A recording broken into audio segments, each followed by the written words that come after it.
There is one senior disciple of my Gurudev, Swami Rama. He was Swami Vedabharati. And he opened up his meditation center as per his guru's instructions, called Meditation Center in Minneapolis, in America. Then he started working on that. People started coming. I'm talking about 40 years back, when even in the West, yoga was something very new. You know, Swami Rama created a new wave.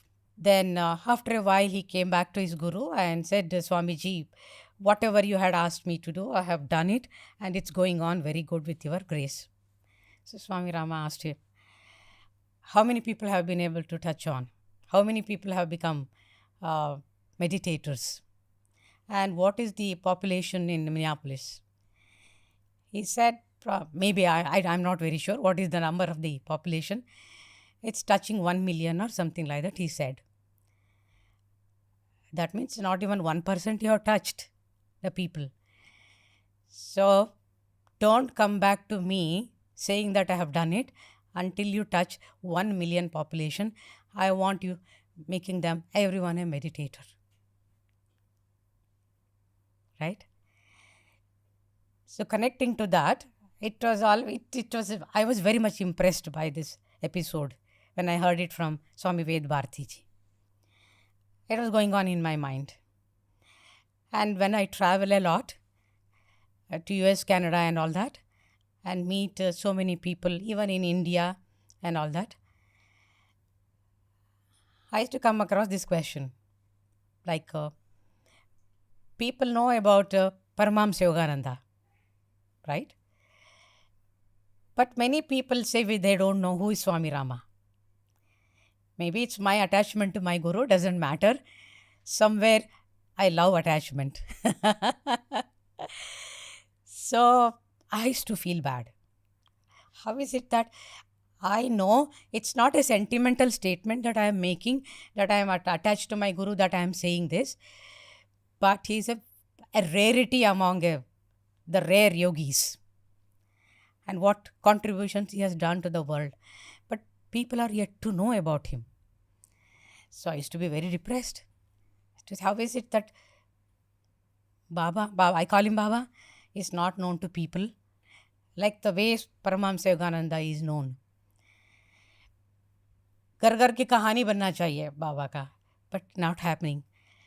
Millions of people should come to know about it. Why it's not happening?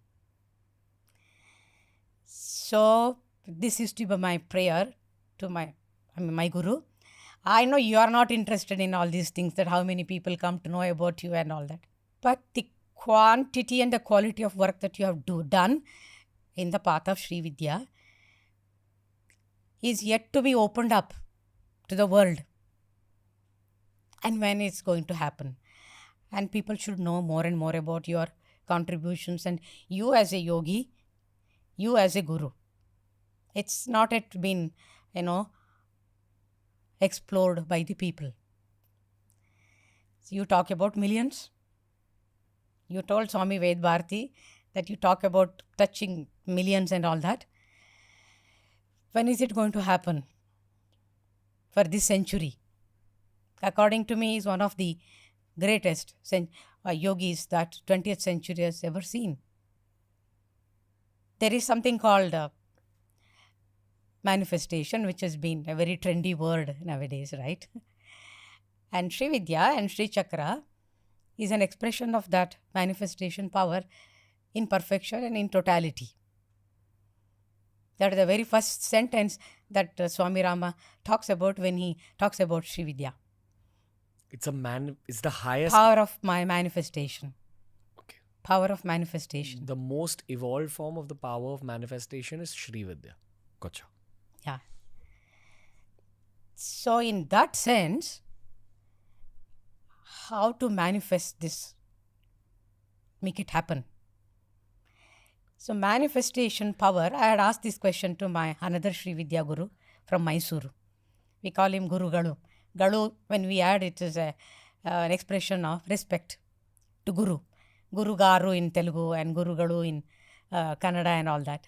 So we used to address him as Guru Galu. So one day I asked him about this manifestation power in Sri Vidya. In what simple terms he used. I want the viewers to know about it. Still, I am trying to answer your question. Take your time. He said, see, Jyoti, it's very simple. You are standing here, and there is a tree, say about a kilometer ahead of you. You are able to see the tree, and you want to reach there to do something. Manifestation means even before your physical body goes there, you are already there. Can you see this? The beauty of this? When you are already there means what? You are still here thinking of the tree. You are already there, and then you get into a process of going. This is what all top level yoga masters, gurus, sages, this is how they manifest. Coming back to your question again. So there is a saying that a fish in the pond, it always looks at the bird in the tree. And it always desires, however, when the time will come that I am going to be there. It's against nature. A fish cannot go onto the tree at all. It's against nature's law. But the fish wants to do this. Its power of manifestation is so perfected. Then it's already on the tree. The process of swimming out of the water, and then it needs the trunk of the tree to support it, and then it has to climb and then go onto the top twig and sit there and look around. That is its desire, no? From a higher level it wants to see. It just happens. Means manifestation power is something beyond nature's law. If the fish had to believe that it is confined to this nature's law, it would never even think of going onto the tree like a bird. But if the manifestation power is so very strong, nature also yields its way to you. It means to say you have mastered the elements of nature. So, today morning when I was in my meditation, I converse with my guru. And I know he listens to me. I said, I am going for this podcast. I am sure you are going to be there with me, guiding me all the time. I don't have any doubts about it. And I had been asking you that I, in my lifetime, whatever this body has as lifespan, maybe 10 years, 12 years, 15 years, whatever it is. I'm already 67 now. But how is it possible for me to reach millions of people, to talk about my guru and his yogic contributions, and also about Sri Vidya? Because he had already predicted 30 years back that I would be like this. It did not come to me as a surprise. Though all the time I was resisting and desisting that I don't want to become a guru. Because, the beauty and the enjoyment that you have being a disciple with such a great guru can never match with the kind of position when we take up the guru's job, Of course, we are not, in the tradition, we are never gurus. We are not self-proclaimed gurus. It just happens as a process. We always are the representatives Of the higher force. We are just the tool or the instrument. So I was asking him, I said, I am doing the podcast and you gave me the answer, a long waiting question that I did not know that I would talk for a few hours. I don't even know how long the podcast is going to be. And it would reach millions through this Ranveer, who is a warrior. This is what it came about you early morning around 3:15. I woke up and I was just walking about. And this message came to me and I wrote it on just piece of paper. The seeker, Ranveer. The warrior spirited guy. who is making Tantra,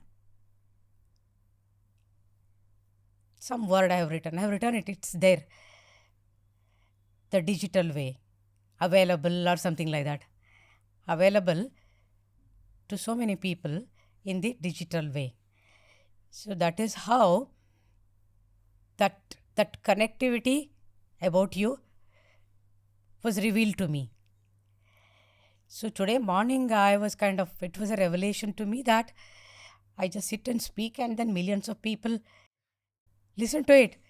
That means the manifestation power is that you being a fish, you don't have to swim and then go onto the land and then look for a tree and then climb up and then see the bigger vista and then try to reach out to people. See, in my mind was one to one. Reaching means one to one. कितने सालों तक कर सकती हूँ मैं? If I want to even to reach 1 million people, how is it going to happen? I was clueless how it's going to happen. And I used to think that means I'll have to live for so many long years. I don't have such intentions. So how it is going to happen? Did I ask for something wrong and I'm trapped in this? Trapped in this body to do that? Then morning when I completed my meditation, I was so happy. That Papa ने इतने आसानी से ये path ढूंढ लिया मेरे लिए. It's just happening like this. See, I am not the person who watches podcast. I didn't know anything about podcast. Then one day, as my book release date was approaching, some of my students are in the media. So they were very particular that I should start doing podcast. And then I asked, what is this podcast? So they explained to me, this is what and all is. Then they showed me on YouTube and all how podcasts are being done and all that. They are trying to upgrade me with this information, digital world ka. Then I happened to see your podcast also. And then one day it popped up. Your podcast popped up. Otherwise, I didn't know how to go to that and then search and all that. Because it popped up, I saw. I felt that this fellow is a very wonderful soul. But there is something serious problem with his, Vishuddha chakra. Which is Vishuddha? Throat chakra. And that vagus nerve is, in spiritual way I'm talking about, nothing physical. Vagus nerve, because otherwise people don't understand what it is. Because that nerve can be, in a very loose term, we can say that it connects to Sushumna Nadi. Nadi is different from nerve. They are not one and the same. But for people to understand it better, vagus nerve means Westerners understand it very easily and doctors appreciate it better. So I'm using that word. So there is some kind of an energy blockage in him that is not allowing him to progress in this digital world that he's trying to do. In that, I think you have spoken about how you were struggling to do this and then you went to the temple. It's Mother Divine Temple or Krishna Temple. Right. And there you sat and meditated. And you also said, I didn't know what to meditate and all that. And then some kind of a thing happened and you had some experience. I vaguely remember that. Yes. And after that, I was listening to that perhaps. Then I felt that if by grace, this block gets removed, he's going to be a fantastic person. He's going to do something amazing in this field. And I feel so motherly about him. Same. The feeling. This is the word I used. I didn't say he looks like my son. No. I said I feel very motherly about this fellow. Thank you, ma'am. My week is made. Year is made. Some of our students used to say, Ma, one day you should do Ranveer's podcast. So, हाँ हो जाएगा. And I knew very well that I would be here. I remember the podcast you're speaking about, and I remember the experience I had in the Krishna temple. It was a Krishna temple very close to my childhood home, and I was struggling to adapt into speaking Hindi. But the thing is, if you want to shift something in our country, you have to speak the language of the masses. So I'd actually tried for 6 months to start a Hindi podcast and just wasn't happening. Hindi wasn't flowing out. And I sat in a temple out of frustration. And I sat for very long. Right. And I felt something opening up in my throat. So, Chai. right, very, very shortly after that, we started our Hindi phase. Do you still feel the... It's not 100% clear. हो रहा है. Okay. Hey, if you enjoyed today's clip, make sure you check out all the other clips we've uploaded on this channel. You'll find a clip related to almost every single topic as long as you're willing to search for it.